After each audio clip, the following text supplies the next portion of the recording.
तो जैसा कि हमने लास्ट एपिसोड में देखा था, फैंग उस बैटल को जीत जाता है, लेकिन इससे फैंग बिल्कुल भी खुश नहीं होता। फैंग लॉन्ग हाउ को समझाता है कि मैं पूरी तरह थक चुका हूँ और मैं बस हार मानने ही वाला था, लेकिन लॉन्ग हाउ उसकी बात नहीं सुनता। इसके बाद वो अनाउंसमेंट करता है कि मैं बैटल हार चुका हूँ और फैंग जीत चुका है, और लॉन्ग हाउ वहाँ से मुस्कुराते हुए निकल जाता है। जिसके बाद हम देखते हैं कि मेजबान मैंसन में उसे पनिश किया जा रहा था क्योंकि उसने फैंग के ऊपर हिडन वेपन का इस्तेमाल नहीं किया और हार के वापस आ गया।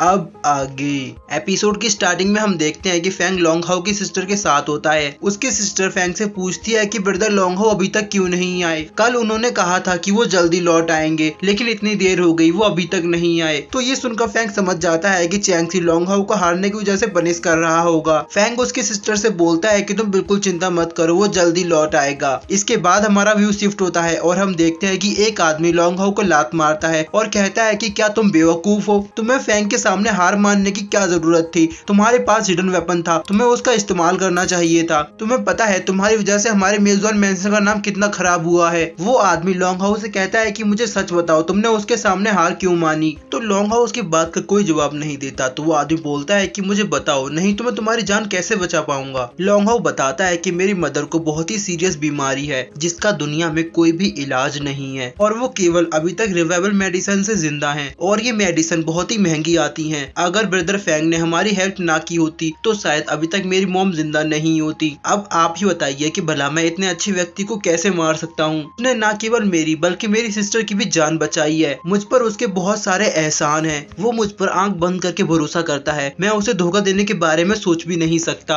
आपको शायद ही नहीं पता होगा कि वो आज का मैच हारने के लिए ही आया था, और मैंने ये चीज शुरू में ही नोटिस कर ली थी। अब आप ही बताइए कि भला मैं इतने अच्छे इंसान के साथ गलत कैसे कर सकता हूँ। लॉन्ग हाउ की बात सुनकर वो आदमी बोलता है कि तुम्हें फ्यूचर में फैंग के मामलों से दूर ही रहना चाहिए। लेकिन तभी उनके पीछे से चैंगसी आता है। चैंगसी उनकी बातें सुनकर तालियां बजाता है और कहता है कि बहुत बढ़िया, तुम लोग मेरे साथ विलन गेम खेलने की कोशिश कर रहे हो। लगता है कि तुमने अपने गुरु के प्रति निष्ठा छोड़ दी है। तो लॉन्ग हाउ बोलता है कि ऐसा नहीं है। तो चैंगसी उससे बोलता है कि चलो ठीक है, मैं तुम्हें तुम्हारी वफादारी साबित करने का एक और मौका देता हूँ। तो लॉन्ग हाउ बोलता है कि अगर आप फैंग को कुछ ना करें तो मैं आपके लिए आग और पानी से भी गुजर सकता हूँ। इसके बाद हमारा व्यू शिफ्ट होता है और हम देखते हैं कि फैंग अभी भी लॉन्ग हाउ के सिस्टर के साथ मार्केट में घूम रहा था। तभी उनकी नजर वहाँ पर एक जेड स्टोन की दुकान पर जाती है। दुकान का ओनर उन लोगों को बताता है कि हमारे जेड स्टोन आपकी रक्षा करते हैं। अगर आप इस जेड स्टोन को अपने पास रखते हैं तो आपको कुछ नहीं होगा। तो ये सुनकर सियाओ यू बोलती है कि मुझे अपने बड़े भाई के लिए एक चाहिए। इसके बाद हमारा व्यू शिफ्ट होता है और हम फिर से लॉन्ग हाउ को देखते हैं। लॉन्ग हाउ चैंगसी से बोलता है कि मैं अपनी वफादारी साबित करने के लिए अपनी जान भी दे सकता हूँ, लेकिन अगर मेरी मौत हो जाए तो प्लीज मेरे परिवार वालों को ये बात बता देना। इसके बाद लॉन्ग हाउ वहाँ पर रखे वेपन्स के पास जाता है, जिनमें से वो एक स्वॉर्ड को उठाता है। उसको देखकर वो आदमी बोलता है कि तुम ये क्या कर रहे हो।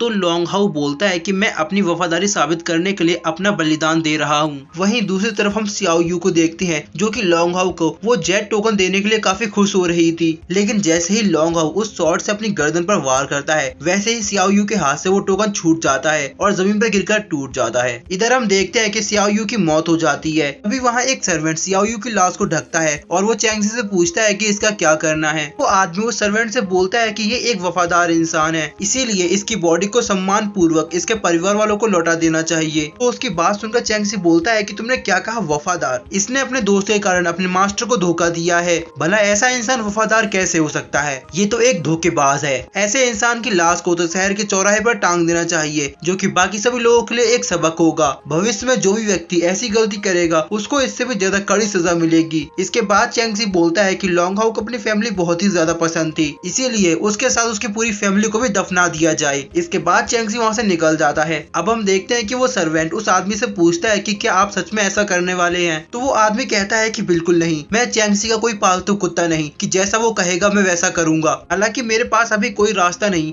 लेकिन मैं लॉन्ग हाउ के परिवार वालों को बचा सकता हूँ। कहता है कि तुम अभी ये खबर उसके घर वालों को दे आओ और उनसे कहना कि वो जल्द से जल्द योंगचेन सिटी को छोड़कर चले जाएं। इसके बाद हमारा व्यू शिफ्ट होता है और हम सियाओ यू को देखते हैं, जो कि जेट टोकन टूटने की वजह से रो रही थी। तो फैंग उसको शांत करता है और वो कहता है कि कुछ नहीं होगा, हम दूसरा टोकन ले लेंगे। लेकिन तभी जनरल वहाँ पर भागते हुए आते हैं। जनरल को इतना घबराया हुआ देख फैंग उससे पूछता है कि क्या हुआ। तो जनरल फैंग को लॉन्ग हाउ के बारे में बता देते हैं। तो लॉन्ग हाउ की मौत के बारे में सुनकर फैंग काफी शॉक हो जाता है। इसके बाद हमारा व्यू शिफ्ट होता है और हम देखते हैं कि लॉन्ग हाउ की बॉडी को सिटी के गेट पर टांगा गया था। तभी एक सोल्जर वहाँ सभी को बताता है कि इस आदमी ने अपने दोस्त के साथ मिलकर मास्टर को धोखा देने की कोशिश की। ये एक देशद्रोही था, इसीलिए इसको इसकी सजा मिली और आगे जो कोई भी ऐसा करेगा उसको इससे भी ज्यादा कड़ी सजा मिलेगी। ये आदमी आप सभी के लिए एक एग्जाम्पल है, आपको इससे सीख लेनी चाहिए। लॉन्ग हाउ के बारे में ये सब सुनकर वहाँ खड़े सभी लोग लॉन्ग हाउ की बुराई करने लगते हैं और वो कहते हैं कि ये तो बहुत ही बुरा व्यक्ति था, आखिर ये अपने ही मास्टर को धोखा कैसे दे सकता है। अभी हम वहाँ पर मिस जोई को देखते हैं। इसके बाद हमारा व्यू शिफ्ट होता है और हम देखते हैं कि फैंग लॉन्ग हाउ की बॉडी को देखने के लिए वहाँ पर आता है। लॉन्ग हाउ की बॉडी को सिटी के गेट पर लटका देखकर फैंग को काफी गुस्सा आता है, लेकिन तभी उसकी नजर सियाओ यू पर जाती है। सियाओ यू अपने भाई को देखकर रो रही थी। वो बोलती है कि ये मेरे भाई नहीं हो सकते,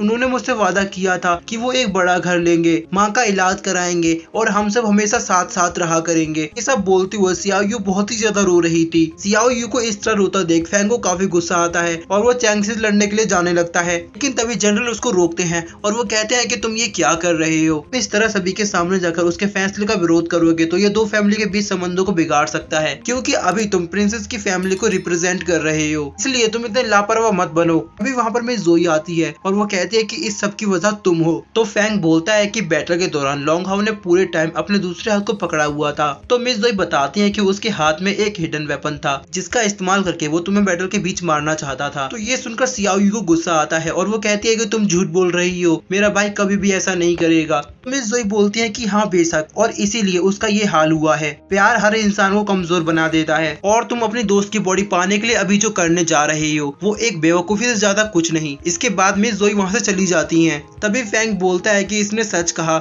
इस सब का कारण मैं हूँ, मेरी ही वजह से लॉन्ग हाउ की मौत हुई, मेरी ही वजह से उस पर इतने सारे इल्जाम लगे, मेरी ही वजह से सियाओ यू ने अपने भाई को खोया है। फैंग को अपने ऊपर बहुत ज्यादा गुस्सा आ रहा था, तो जनरल फैंग को शांत करते हैं। फैंग जनरल से बोलता है कि जब से मैं यहाँ आया हूँ आप मुझे हमेशा ही धर्म के बारे में बताते रहते हैं, मैंने लॉन्ग हाउ के मुंह से भी इसके बारे में बहुत बार सुना है, आप मुझे बताइए कि क्या कोई धर्म किसी की जान से भी बढ़कर होता है। तो जनरल बोलते हैं कि बिल्कुल नहीं। फैंग जनरल से बोलता है कि मुझे अपने दोस्त की बॉडी वापस चाहिए और उस पर लगे गलत इल्जामों को भी मुझे हटाना है। फैंग कहता है कि ये करना बिल्कुल सही है, इसीलिए आप मुझे मत रोकिएगा, इस बार किसी भी फैमिली का रिप्रेजेंटेटिव बनकर नहीं बल्कि अपने दोस्त की तरफ से जा रहा हूँ। फैंग अपना टोकन जनरल को वापस देता है, जिसके बाद वो अपनी दोस्त की बॉडी पाने के लिए उसके पास वापस जाने लगता है। वहीं हम देखते हैं कि लॉन्ग हाउ की बॉडी को अब गेट से नीचे गिराया जाने वाला था। फैंग भागकर जल्दी से उसके पास जाता है और इसी के साथ हमारा आज का ये एपिसोड यहीं एंड हो जाता है।